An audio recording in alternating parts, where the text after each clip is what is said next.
What's up everyone, back for another beer review, and today I'll be reviewing yet another beer from the Lagunitas Brewing Company, and they are headquartered in Petaluma, California, and this is the beast of both worlds. So they're calling this one a Bi-Coastal IPA that comes in at 8% alcohol by volume, 40 IBUs at the time of review.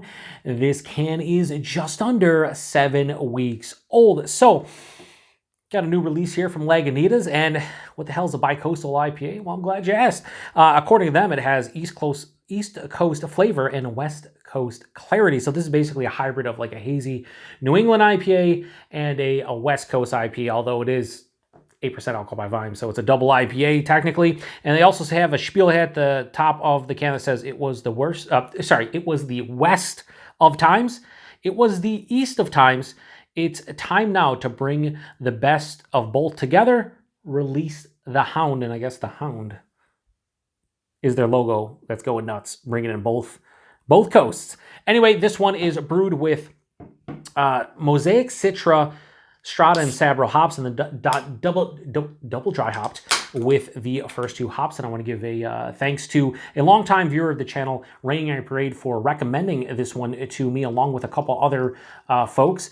He was the first, though. He's like, yeah, I think you might enjoy it. So here we are reviewing it, and I hope I do enjoy it. So we're going to give this a nice pour, try to generate a head here. And yeah, it does have the clarity of a West Coast double IPA for sure. I'm going to throw this over here like that. And yeah, so actually, so yeah, that has a nice clarity, but I don't know if it's going to pick it up on my camera. Hold it up to light. There are very fine particulates. It's definitely not, the clarity is not through the roof. You can see the shadow of my hand through it, right? For sure. You can maybe even see my hand a little bit, but there are very fine particulates suspended in animation throughout the can. Has just under a finger of this soap sudsy white looking colored head. The actual look of the beer itself is definitely a West Coast through and through. It has that like yellow golden color. Like I said, good clarity, but a lot of fine particulates. So best of both worlds. What I'm thinking is this is kind of going to be like one of those new school West Coast IPA, double IPA, triple IPA, just say hop forward beer, where, you know, the North Parks of the world, the Green Cheeks, the Everythings, those type of breweries, even Tread, where it has a huge fruity character, has all that East Coast goodness, but it has a great clarity, probably a moderate bitterness. That's at least what I am hoping for. Skin nose. That smells awesome. So it definitely has, so I'll say this, it has that fruity kind of characteristic that I would get in the aforementioned, West Coast beers from those breweries. It's a little bit dialed back because it's, almost 7 weeks old, but it has that pop of like fresh, like OJ, pineapple, mango, definitely berry. I think the Strata and the Mosaic are really combined and give me like this mixed berry vibe.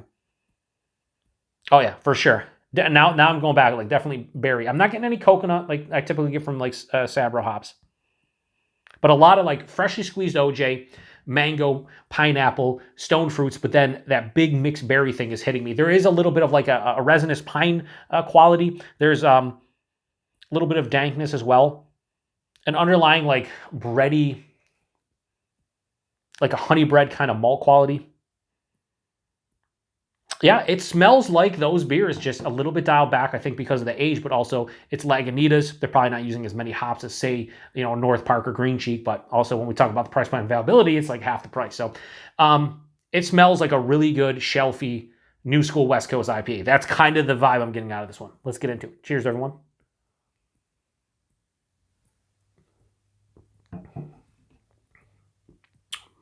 Yeah, that's exactly what it is. Hang on.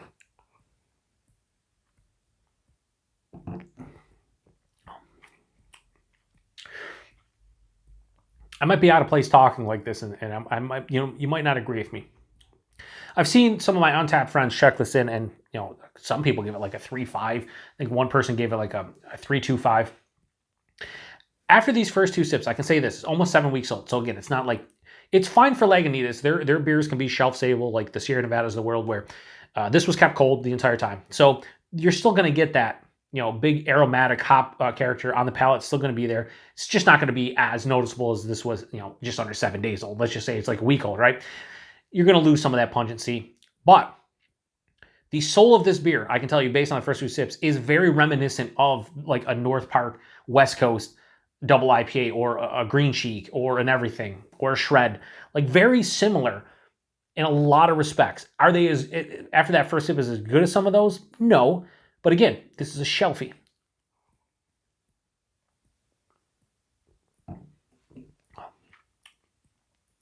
The body on this one, I'd say it's medium, a touch over medium body, it's fine. The mouthfeel, it has that old school, West Coast kind of feel to it. It's crisp, moderate carbonation, smooth on the palate, not soft, smooth and creamy like, it would be with a New England IPA. The taste, bready, honey, kind of almost biscuity quality at the forefront, dives underneath the palate. There is waves of OJ, mango, apricot, maybe even like a lychee or a kiwi, some kind of fruit that I've tasted before, but I don't get it enough where I could specify, but it has like kind of a weird like tropical feel like halfway through the palate. And then that mixed berry thing is definitely prominent. On the back of the palate, here's where some of these new school West Coast hop forward beers kind of lose me. It depends on the brewery, depends on what's going on. Here's where this is a little bit different than some of the upper echelon for me from when it comes for the aforementioned breweries. There is a mild to moderate bitterness here on the palate. I was hoping for more of a firm, moderate bitterness, maybe a touch over. There is definitely a nice dryness. This is semi to full on dry, but the bitterness is not punching me like it should. Again, it could be a little bit of the age, could just be the beer itself, but I kind of want a little bit more bitterness, and I think it would be exactly where I want something called a Bi-Coastal IPA to be, because if you watch this channel, over the past couple of years, I've been saying, especially for hazy IPAs, I want a bitterness. If I get a great hazy, I want a moderate bitterness to break up all the monotony of the sweetness and kind of, balance it out. And that's where I think these new school West Coast hop forward beers kind of hit me in the feels, because that's exactly what it does. It has like a moderate to sometimes even fully, bitterness to it, but it has all that fruity goodness you would get in a hazy. It just doesn't have like the crazy mouthfeel you would get in a hazy. It's more of old school. So I think for a shelfy new school West Coast kind of hop forward beer, they don't specify that's what they're going for. I just feel like everything I'm tasting, that's what I feel like they're kind of going for, even though they don't say it. This is really nice. This is like really nice. And again, it's not even super fresh. Like a lot of the breweries nowadays too that, get hype and, people go nuts about ABV. No, 8%, no way. A little bit of warming in the chest, nothing else, nothing on the palate. There is a little bit of a pine resin, kind of earthy, I would say citrus kind of zest and pith kind of feeling. It has more of like, I'd say citrus pith on the bitterness on the back of the palate, with a little bit of pine resin more so than anything. I'm crushing this. I mean, I could crush this. Very easy to drink. This is nice. This is really nice. There's not much more I can say. I can see why Rainy Air Parade recommended this one. I can see why a couple others kind of backed him. This is, for the value, the availability and whatnot, this is a really nice beer. I'm going to rate it based on what I'm tasting, though. I got to be honest. But if you factored in everything, the whole package, like this is one of the better shelfy IPAs I've had in a hot minute. I'm just being honest with you. Like a true shelfy. I'm talking Lagunitas is available like all over the place. And if you can get your hands on this, I think this is really nice for what it's supposed to be. Now, rating wise, I'm just going to rate it based on personal preference, but this is really nice. So I'm going to give Lagunitas the beast of both worlds. I was going to say again, I have absolutely no issues giving this. I guess I caught myself. I'm just going to give this, I'm going to give this a 4.25 out of 5. I think that's an appropriate score for this. This is a really fucking nice, shelfy, double IPA, Bi-Coastal IPA, whatever the fuck you want to call it. It's a really nice beer. And that's it. It's just really well made. Again, the couple knocks on this one, I want more bitterness and maybe a little bit more intensity of flavors, but again, could just be the age of it. However, I'm reviewing this as a shelfie beer for the month of April 2024. And with shelfie beers, you can't always find super fresh stuff. And when I picked this one up, I think it was maybe like 4.5, 5 weeks old. So I'm drinking it like a week and a half, 2 weeks later. It's partly my fault, but I wanted to review it for a shelfie beer in April 2024. But I don't think if I drank this one a week and a half, 2 weeks ago, it would have been hugely different. But maybe if I would have drank it like 5 weeks ago, it would make a big difference. But I don't know. Anyway, price point availability, $11.99 a six-pack here in the Buffalo, New York area. Again, for $2 a can, like all day, every day. Might be a little bit cheaper, more expensive where you are. If you know, and if you bought this, post the comment section, let me know. And availability, like I said, it's Lagunitas. They're all over the place. Let me say this. If you've had this one before and your opinion is the same as mine, it's different than mine, whatever, throw in the comment section. I want to hear from you. Do you disagree? Do you think it's just an okay shelfie? Do you agree and think this is an awesome shelfie? When I want to spend $2 for a can and I want a shelfie double IPA, if they made this as like a year-round offering, this is something that I would go back to. I really would. I gave it a 4.25. That means it's a really good beer.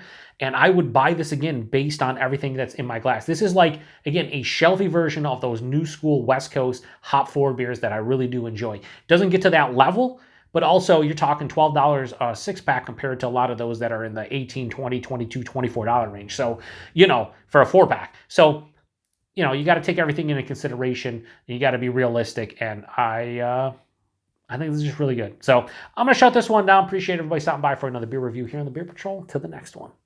Cheers.